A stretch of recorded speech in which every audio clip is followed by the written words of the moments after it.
Today we're going to be talking about the trapezoidal rule, which is another way that we can approximate the area under the curve. Instead of squares like we have in the past, we're going to be using trapezoids. So remember that the area of a trapezoid is 1/2 the height times base 1 plus base 2. Where the height, and they have it written out here, the height is this distance. Basically, I like to think about that as your delta x. So we have our height there, and then your bases are going to be the actual function values. So your bases are your function values. So let's look at what this ends up being. So the area under the curve can be approximated by height, y0, y1, or I'm sorry, y0 plus y1 over 2. So that's for this trapezoid. And then we move to the next one, y1 plus y2 over 2. And we can keep moving along all the way for all of our trapezoids. Yes, I realize that these are triangles, but you can use the same idea for all of these. And so we get this equation here. Since each of them has the same height, and this is only if they have the same height. We're going to do an example where we don't have the same height. So if we have the same height, you can factor out the height. And then what they did is they factored out a 1/2. Because really what you have going on here is, if you look at it like 1/2, because every equation is going to have a 1/2, every equation is going to have an h. We have two y1s. We would have two y2s. And all the way, we would have two y sub n minus 1s. The only term that we have one of is the y sub 0 and the y sub n. So this is how we can approximate using our trapezoids, where again, y sub 0 is standing for f of a, the first function value, and then all the way to y sub n is equal to b. So again, our trapezoidal rule can be used to approximate it using this formula. And remember, h, which I again will think about as delta x, is b minus a over n. And this is all if we have equal heights. Okay. One thing that we talk about is that if a graph is concave up. So if a graph is concave up, whether we're increasing or decreasing, it doesn't matter. But if I'm concave up, so there's a graph that's concave up. I'll put in some axes so that we can see. Over our interval, just say we have one big trapezoid in there so we can see it. This is an overestimate of our area. Estimate. And I think I spelled estimate wrong.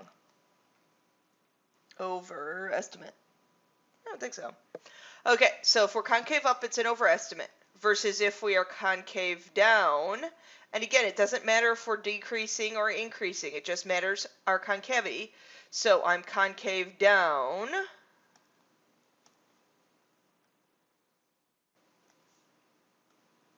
Drawing in your trapezoid from 2 points. This is going to be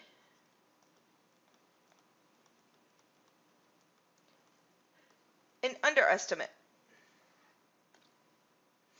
Okay, so let's do an example of what all this means. Use the trapezoidal rule with n equals 4 to approximate the value of the integral. Use concavity to determine the function, use the concavity of the function to predict whether the approximation is an overestimate or an underestimate. Find exact value, find the integral's exact value to check your answer. Ooh, so we're doing a lot here. Okay, so y equals x cubed. I call it a squiggly graph from 0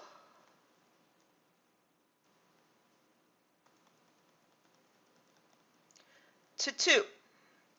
And we're going to separate this into 4 equal subintervals. So 0 minus 2, which is going to be our height, or again, I often talk about it as the delta x. It's not 0 minus 2, it's 2 minus 0 over 4. So our height is going to be 1/2. So our height is 1/2. So 1/2 times the height, and I know those end up being the same thing. Now I'm going to have 4 equal trapezoids. 1, 2, 3, and 4. So one trapezoid here. Another trapezoid there. Another trapezoid there. And it's kind of hard to see. So I find f of 0 plus twice f of 1/2 plus twice, because this 1/2 is a base in both this trapezoid and this trapezoid, twice f of 1. F of 1 is both a base in this left trapezoid and the right trapezoid, twice f of 1/2, 1/2 again in both that left trapezoid and the right trapezoid, and then 2 is only in one of the trapezoids. So I have 1/4, f of 0 is 0, plus twice 1/8, 2 times 1/8, plus 2 times 1, plus 2 times 27 over 8, plus 8, and then this all simplifies out to be 17 over 4. Now we want to say, is this an over approximation or under approximation? So we look at the concavity. The slopes of the tangent lines are increasing, so this is concave up. So concave up is an overestimate. And you can see that from my trapezoids that I've drawn in. So this would be an overestimate.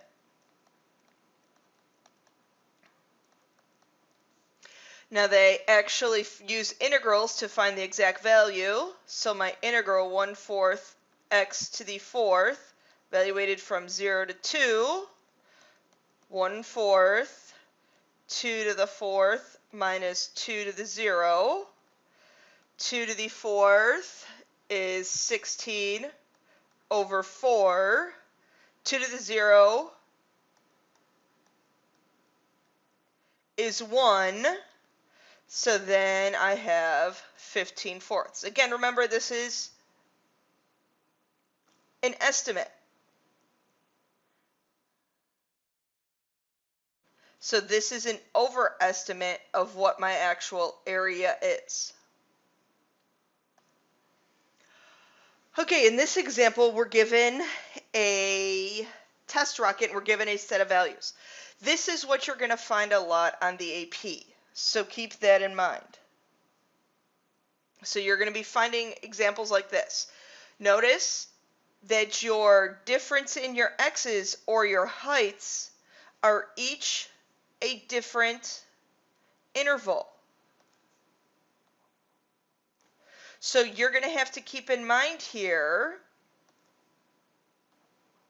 that your heights are different for each one. So you have to calculate each one of these individually.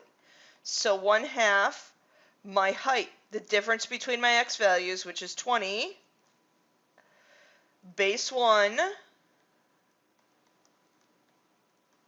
plus base 2. And I did that in my calculator, we got 0.3. My next one, 20 minus 60, so my height is 40, base 1 plus base 2. And again, I used my calculator and I got 2.2. Next, between 60 and 90. 1/2, my difference there is 30. And then base 1, base 2.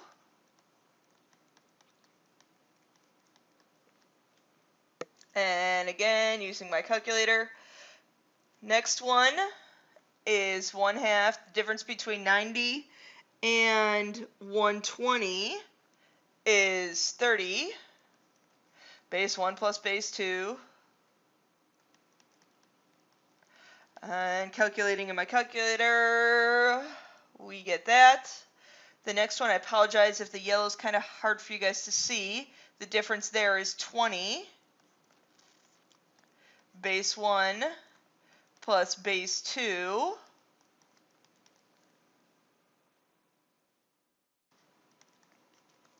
And then lastly, 1/2, my last base is a difference of 40.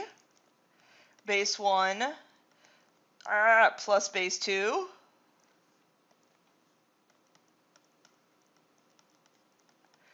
And in this case, I get 21.4.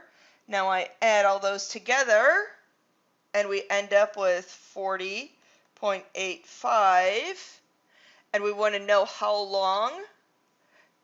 Okay, it's, number of miles it's traveled. I give us units, so give me units back. Okay, please make sure the lesson summary below this video is submitted on time.